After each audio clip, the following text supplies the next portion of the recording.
Now let's talk about what will happen if I'm using transient inside the scoped. Let's talk about that.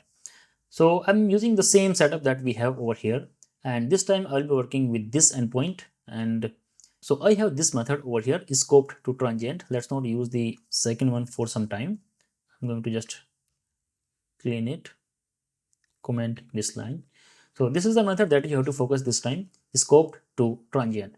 So what I have only one scope service over here, and this is the method that I'm calling. If I go to this do something method, this is the class that I'm using, and this time let's use only one my transient service.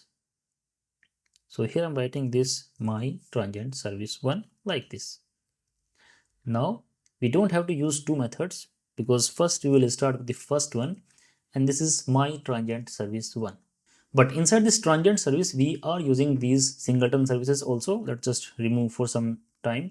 And I don't want to use them. I want to simply use only two chain, which is transient inside the scope service like this. Okay, so now everything is clear over here. Is if I go back to my scope service, where I'm using only one transient service. Let's run this application and test the functionality.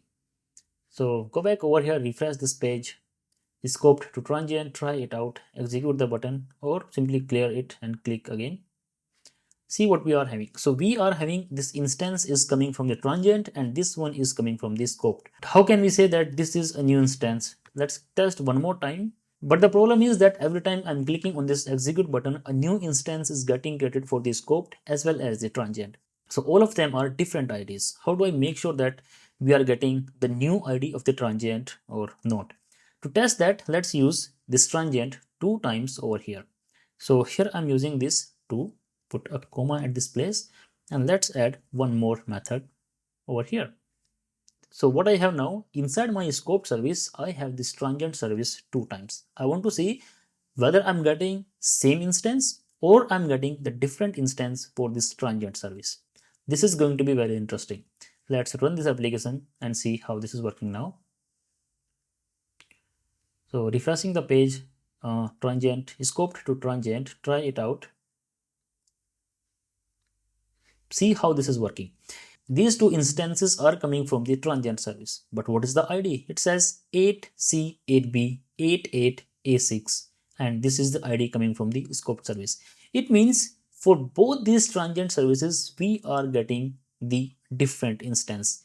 Ultimately, I have one scope service. Inside one scope service, I have two transient service.